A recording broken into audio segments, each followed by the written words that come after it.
ఆంధ్రాలో కూడా అప్పట్లో ఎట్లయితే క్యాపిటల్స్ విషయంలో కూడా చెప్తే కూడా ఇప్పుడు సేమ్ చంద్రబాబు నాయుడు కూడా అదే దారిలో స్కిల్ డెవలప్మెంట్ కేసు ఏమవుతుందో భయం, నీ అవుటర్ రింగ్ రోడ్డు మ్యాటర్ ఏమవుతుందో భయం. మన 15,000 కోట్లు వచ్చింది, పచ్చి అబద్ధం. 15 కోట్లు గ్రాంటా?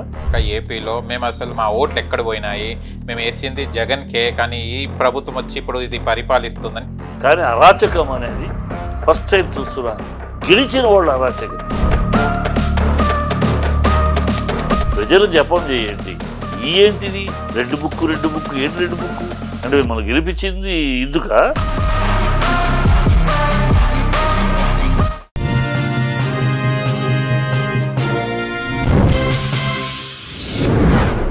హాయ్ హలో నమస్తే, వెల్కమ్ టు సోషల్ పోస్ట్. నేను మీ యాంకర్ పప్పు. ఈరోజు ఒక స్పెషల్ గెస్ట్ నుండి, ఆ గెస్ట్ ఎవరు కాదు, cinema critic, political analyst, producer Chittibabu గారితో ఉన్నాను. అండ్ రీసెంట్లీ జరుగుతున్న ప్రజెంట్ సిచ్యువేషన్లో చాలా రాజకీయాలు ఏపీలో జరుగుతున్నాయి. అండ్ మన తెలంగాణలో కూడా చాలా విషయాలు జరుగుతున్నాయి. అండ్ సినిమాల వాళ్ళు కూడా పోట్లాడుకోవడం, కొట్టుకోవడం కూడా జరుగుతుంది. దాని మీద మన చిట్టిబాబు గారిని తను ఏమనుకుంటున్నారు తన ద్వారా తెలుసుకోవడానికి ప్రయత్నిద్దాం.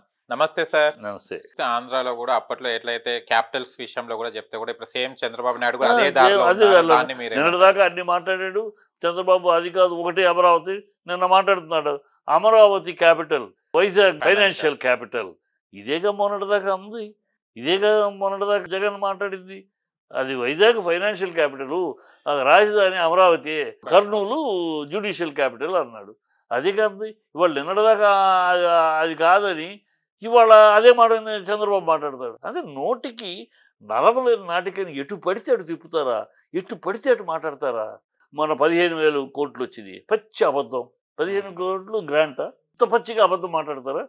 ప్రజలకు సామాన్య ప్రజలకు తెలియదు. గ్రాంట్కిను లోన్ ఫెసిలిటీకి తేడా తెలియదు కనుక సామాన్య ప్రజలు 15,000 కోట్లు వచ్చినాయి కేవలం లోన్ ఫెసిలిటీ అంతే. It is not grant. Grant అయితే అది మన డబ్బు, రాష్ట్రానికి వచ్చిన డబ్బు. లోన్ ఫెసిలిటీ అంటే అప్పు తీసుకోండి, మేము గ్యారంటీ సంతకం పెడతాం. అప్పు ఎవరు తీర్చాలి? స్టేట్ గవర్నమెంట్ తీర్చాలి. సో అప్పు, ఈ అప్పు గతంలో కూడా 2017లో కూడా 18,000 కోట్లు ఇచ్చారు. చంద్రబాబు ఒప్పుకోక కదా, నాకు వద్దు ఈ లోన్ వద్దు, నాకు ఓన్లీ స్పెషల్ స్టేటస్ కావాలని అరవై అందరికీ. ఇవాళ మరి ఎట్లా 19 కాకుండా 15,000కి ఒప్పుకున్నాను ఏంటి? అదేమంటే ఇప్పుడు మేము దీంట్లో ఉన్నా సరే వాళ్ళ ఇబ్బందులు వాళ్ళకు ఉంటాయని మాట్లాడతాడు. నంగరాజు మాటలు. ఒక స్పెషల్ స్టేటస్ గురించి అడగాలి, వైజాగ్ రైల్వే జోన్ గురించి అడగాలి, ఒక వైజాగ్ స్టీల్ ప్లాంట్ అమ్మకాన్ని ఆపటానికి గురించి మాట్లాడాలి, కడప స్టీల్ ప్లాంట్ సంగతి ఏంటో మాట ప్రశ్నించాలి. ఏమీ లేకుండా, ఏ హామీ లేకుండా కలిసేశారు, అబద్ధాలు ఆడేశారు, గెలిచేశారు. ఇవాళ మాకు అది లేదు, మా దగ్గర అది బాగుంది, ఇది బాగుంది, ఆర్థికంగా ఇబ్బంది. అది తెలీదా? నిన్నగా మొన్న వచ్చా రాజకీయాల్లోకి, 14 ఏళ్ళు సీఎంగా చేసావు, 40 ఏళ్ళు రాజకీయంగా ఉంది. రాష్ట్ర ఖజానా ఏంటి? ఎన్నికలప్పుడు మాట్లాడావు కదా, రాష్ట్ర ఖజానాల మొత్తం డొల్లా, నేను 2,65,000 కోట్లే అప్పు చేస్తే వీళ్ళు 7,000 కోట్లు అప్పు చేశారు, నాకన్నా 5,000 కోట్లు ఎక్కువ అప్పు చేశారు, నువ్వేగా మాట్లాడుతుంది. మరి అప్పు చేసినప్పుడు అప్పు కాకుండా ఖజానా డబ్బులు ఉంటాయా? తెలీదా నీకు? నిన్నగాక మొన్న రాజకీయాల్లోకి వచ్చినట్టు, నిన్నగా మొన్న అధికారం అనేది ఇవాళ చూస్తున్నట్టు, కనుక నాకు తెలియదు అన్నట్టు, పసిపిల్లడు మాట్లాడినట్టు ఖజానాలో డబ్బులు లేవు, భయం వేస్తుంది. ఏం మాటలయ్యి? జనాలు మభ్యపెట్టాను. ఇంకా మీ దగ్గర నిజాయితీ లేదు, రాజకీయాలు నిజాయితీ లేదు, అన్ని అబద్ధాలే మాట్లాడుతున్నారు.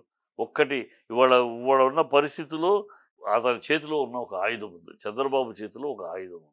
ఏమిటి ఆయుధం? ఆంధ్ర రాష్ట్రం పుట్టిన తర్వాత ఈ 10 ఏళ్లలో ఇలాంటి సదవకాశం ఎవరికి రాలా. 2014లో చంద్రబాబే సీఎం అయినా కూడా అతనికి స్పెషల్ స్టేటస్ గురించి అడిగే అవకాశం రాలా. ఎందుకు రాలా? అప్పుడు బీజేపీ అక్కడ కేంద్రంలో స్ట్రాంగ్గా సింగిల్ పార్టీ మెజార్టీలో ఉంది, ఎవరేమి అడిగాము కనుక చెప్పేసింది, మీకు ఇస్తే ఇంకో 7 రాష్ట్రాలు అడుగుతున్నాయి కనుక మీకు ఇవ్వము, నీతి ఆయోగ్ చెప్పింది ఎవరికి ఇవ్వము, నో మోర్ స్పెషల్ స్టేటస్ అని. ఇది ముగిసిపోయిన అధ్యాయం అని పార్లమెంట్లో గంటాపదముగా నొక్కి ఒక్క నుంచి చెప్పేసింది. సో కనుక 14లో అయింది. 2019 జగన్ నేను సాధిస్తాను, 20 సీట్లు ఇవ్వండి, మెడలు ఉంచుతానని ఈయన మాట్లాడాడు. కానీ తీరా ఎన్నికలు అయ్యేటప్పటికి 2014 కన్నా బీజేపీ ఇంకా స్ట్రాంగ్ అయింది. కనుక మనం మాట్లాడే ప్రయోజనం లేదు, మన మాటకేం విలువ ఉండదు, వాళ్ళు ఇస్తే ఏదైనా పుచ్చుకోవడం తప్పితే మనం డిమాండ్ చేసే పరిస్థితి లేదని జగన్ చేతులు ఎత్తేసాడు. ఇవాళ 2024లో అలాంటి పరిస్థితి కాకుండా ఇవాళ కళ్యాలు మన చేతిలో ఉన్నాయి. మిమ్మల్ని బట్టి నితీష్ కుమార్ని బట్టి కేంద్ర ప్రభుత్వం నిలబడుతుంది అక్కడ. ఇదే అవకాశం. కేంద్ర అతను వసూలు చేసుకోవాలా. నితీష్ కుమార్ ఆల్రెడీ 61 కోట్లు వెళ్ళి ఇంకా రాబోతున్నాయి. అతను 1,00,000 కోట్లు అడిగాడు. 1,00,000 కోట్లు ఆటోమేటిక్ ఫిలప్ చేస్తున్నాడు. అతను నువ్వు సాధించాలిగా. నువ్వు ప్యాకేజ్ అడగలేవు, ఎందుకంటే నువ్వే ప్యాకేజ్ తీసుకుని నువ్వే వద్దనేసావు. ఇవాళ స్పెషల్ స్టేటస్ అడుగు. వీళ్ళు ఏమనంటే ఇస్తానంటుంది కాంగ్రెస్ చేతులు కలుపు. నీకు అలవాటే కదా, బీజేపీతో ఉండటం, వెళ్ళిపోవటం, మళ్ళీ రావటం, పోవటం నీకు అలవాటే, నీ తీసుకెళ్ళవాటే. కాంగ్రెస్ చేతులు కలుపు, స్పెషల్ స్టేటస్ పట్టరా. అది అడిగే దమ్ము లేదు, ఎందుకంటే నీ మీద కేసులు ఏమవుతాయి అని భయం నీకు. నీ స్కిల్ డెవలప్మెంట్ కేసు ఏమవుతుందో భయం, నీ అవుటర్ రింగ్ రోడ్డు మ్యాటర్ ఏమవుతుందో భయం. ఆ భయం కొద్దీ ఏం మాట్లాడకుండా మనకు ప్రజలకి పచ్చి ద్రోహం కదా ఇది, పచ్చి ద్రోహం కదా. ఇంతటి అవకాశం వస్తే నవ్ ఆర్ నెవర్. ఇవాళ కాకపోతే స్పెషల్ స్టేటస్ ఆంధ్ర రాష్ట్రానికి మరెప్పుడూ రాదు ఇలాంటి అవకాశం. ఈ అవకాశాన్ని నీ అనుభవాన్ని ఉపయోగించి, మొన్న నారాయణ గారు, సిపిఐ నారాయణ గారు అదే అన్నారు, నీ అనుభవాన్ని నీ దీన్ని రాజకీయాన్ని ఉపయోగించి స్పెషల్ స్టేటస్ పట్టాను ఆయన. ఎందుకంటే అదే అందరూ ఈ స్పెషల్ స్టేటస్ అనేది ఒక అందరి ద్రాక్ష పొడ్డులా ఉంది రాష్ట్రం ఏర్పడిన కాడ నుంచి. దీనివల్ల మనకి ఆంధ్ర రాష్ట్ర ఉజ్వల భవిష్యత్తు అది స్వర్గధామం అయిపోతుంది. ఆ స్పెషల్ స్టేటస్ రావడం అనేక ఇండస్ట్రీలు వచ్చేస్తాయి, యువతకంతా ఉద్యోగాలు వచ్చేస్తాయి, ఆర్థికంగా బ్రహ్మాండంగా పరిపుష్టి అయిపోతుంది ఆంధ్ర రాష్ట్రం. అందరూ ఎదురు చూస్తుంది ఈ మాటలు అనుకుని. నువ్వే మాట్లాడేవి ఇవన్నీ కూడా, ఇవన్నీ నమ్మి ఎదురు చూస్తారు. ఇవాళ నీ చేతిలో అవకాశం ఉన్నప్పుడు వాడుకోకుండా, అది తీసుకురాకుండా నిమ్మక నీరెత్తినట్టు మేనమేషాలు లెక్క పెడితే ఎట్లా? ఇవన్నీ డ్రామాలే, కేవలం వీళ్ళని ఒకళ్ళొకళ్ళు బతికించుకుంటానికి చేస్తున్న డ్రామాలు తప్పితే నిజాయితీ లేదు, నీతి లేదు, నీతి రీతి లేదు, నిజాయితీ రాజకీయాలు లేవు. అబద్ధాల ఆరోపణలు, అబద్ధాలు, ద్వంద్వ నీతి, యూటర్న్లు తప్పితే ఇంకేం జరగట్లేదు. పవన్ కళ్యాణ్ నేను ప్రశ్నించడానికే వచ్చానన్నాడు. ప్రశ్నించాలి పవన్ కళ్యాణ్. ఇవాళ స్పెషల్ స్టేటస్ సంగతి ఏంటి మనం మాట్లాడాలి అని ప్రశ్నించాలి. వైజాగ్ స్టీల్ ప్లాంట్ ధర్నా చేస్తానన్నావు, వైజాగ్ స్టీల్ ప్లాంట్ హామీ కావాలి అమ్మమ్మని, థర్డ్ పార్టీకి ఇవ్వమని, విశాఖ హక్కు అని పోరాడిన అది మాట్లాడాలి. ఇవన్నీ మాట్లాడాలి. నేను గెలిచేశాను, పిఠాపురం బ్యాచ్ అని మాట్లాడుకుంటే లాభం లేదు. గెలిచింది ఎందుకు? ఇవన్నీ చేయటానికి. ప్రజలు గెలిపించేది అందుకు. కూర్చొని సమీక్షలు చేస్తున్నా, అవి చేస్తున్నా, కాలక్షేపానికి కాదు. ఊరినే ఇంకా జగన్ జపం చేస్తూ, ఇంకా జగన్ జపం అయిపోయింది, జగన్ జపం చేశారు, మిమ్మల్ని నమ్మారు, ఓడించారు. ఇంకా మీ ప్రజలు జపం చేయండి. ఇప్పుడు ఇంకా జగన్ జపం కాదు కదా. అందరికి వీళ్ళకి ప్రజలు చేయకపోతే ప్రజలు తగలెడతారు. కానీ చాలా ప్రజలు చూస్తే కనుక ఏపీలో మేము అసలు మా ఓట్లు ఎక్కడ పోయినాయి, మేము వేసింది జగన్ కే, కానీ ఈ ప్రభుత్వం వచ్చి ఇప్పుడు ఇది పరిపాలిస్తుందని చాలా మంది ఎవరిని అడిగినా కూడా అదే అంటున్నారు. కానీ 40% అదే అంటున్నారంటే 40% ఓట్లు వచ్చినాయి. 11 సీట్లు. 11 ఎట్లా 40% ఓట్లు వస్తే 11 అంటే 5 కోట్ల ఆంధ్రుల్లో 2 కోట్ల మంది వైసీపీకి వేశారు, 3 కోట్ల మంది వాళ్ళకి వేశారు. అంటే ఈక్వేషన్ ఎలా రావాలి? 175లో వాళ్ళకి 75, మీకు 100 రావాలి. అంతేగా. 11 ఎలా వచ్చినాయి? ప్రతిపక్షం లేకుండా ఎలా వచ్చినాయి? అంటే అది ఏదో జరిగింది. కానీ ఏం జరిగింది? ఎవరి దగ్గర సాక్ష్యాధారాలు లేవు కదా. కోర్టులో వేశారు కేసు. అది 89 లక్షల ఓట్లు మిస్సింగ్ అని, బ్యాలెట్ బాక్సులు కొన్ని అసలు అడ్రస్లు అక్కడ పోయినాయి, ఓట్లు కౌంటింగ్ కన్నా, ఓటు పోలైనట్లు కన్నా కౌంటింగ్లో ఎక్కువ ఓట్లు వచ్చినాయి, ఇవన్నీ ఉన్నాయి. కానీ వీటిలన్నిటికీ సాక్ష్యాధారాలు కావాలి. కేంద్రం పైన మీ కూటమి ప్రభుత్వం ఉంది కనుక ఎంతవరకు బయటకు వస్తే తెలియలేదు. కానీ నిజం ఇవాళ కాబట్టి రేపైనా బయటకు వస్తుంది. కానీ ప్రజలు ఇవాళ కళ్ళు తెరిచారు. ఇవాళకి 3 నెలలకే ఎంత తప్పు చేసాం, ఎంత ద్రోహం చేసాం, మనం ఎంత చాలా తప్పు చేసి ఏదో ఆశపడిపోయి అతనికన్నా ఇంత ఎక్కువ ఇస్తాడని చెప్పి ఆశపడిపోయి వేసేసాం. ఇప్పుడు 3 నెలలు 100 రోజులు కూడా అవ్వలేదు, ఇప్పటికే మొత్తం ప్లేట్ ఫిరాయించేశారు. మనోహర్ చెప్పేస్తున్నాడు 3 సిలిండర్లు ఇవ్వలేమని. ఆయన లోకేష్ అంటున్నాడు అన్నీ ఒకసారి మళ్ళీ అందరినీ కమిటీలు వేసి అన్నీ చేసి 1 సంవత్సరం తర్వాత ఇంప్లిమెంట్ చేస్తామని. చంద్రబాబు గారు భయం వేస్తుంది అట. అంటే నాలుగులే నరం ఇష్టం వచ్చినట్టు వాగ్దానాలు చేసినప్పుడు మీకు అప్పుడు భయం వేయలా.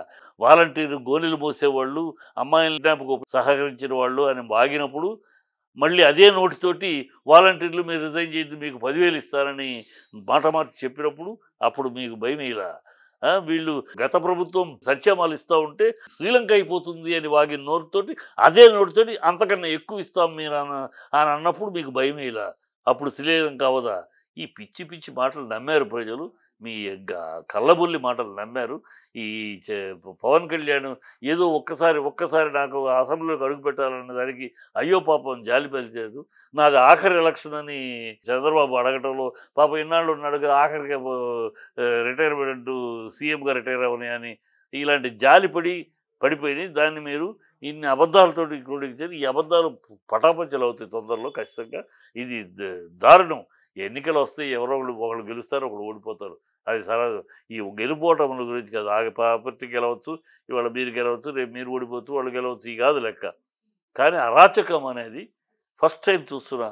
గెలిచిన వాళ్ళు అరాచకం చేయటం, ఓడిన వాళ్ళు అరాచకం చేస్తారు. ఓడికిన వాళ్ళు ఫ్రస్ట్రేషన్లో ఏది లాగుతారు, గొడవ చేస్తారు.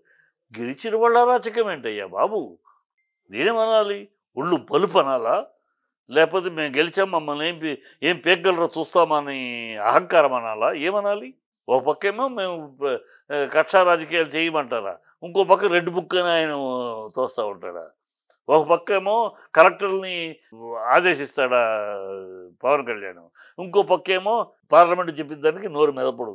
నేను తప్పు అయిపోయింది, 32,000 మంది పోయింది, తప్పు చెప్పాను అని చెంపలేసుకుని పొరపాటున నన్ను ఎవరో చెప్తే ఆ మాటలు నమ్మి మీ ముందు ప్రజల ముందు నేను ఇలాంటి అబద్ధం ఆడాను, చెంపలేసుకుని తన చెప్పుతో తను కొట్టుకోవద్దు. నిజాయితీ ఉన్నవాడైతే, నిజాయితీ రాజకీయాలు చేసేవాడైతే, రీతిగా నిలబడేవాడైతే ఆ పని చేయొద్దు. అది చేయాలి. అది చేస్తే అప్పుడు పవన్ కళ్యాణ్ పవర్ స్టార్. అంతేగాని లేకపోతే ఎన్ని సినిమా కూడా తమిళనాడులో విజయకాంత్ లాగా వచ్చాడు, అరిచాడు, అడ్రస్ లేకుండా పోయాడు, అదే అవుద్ది అంతే.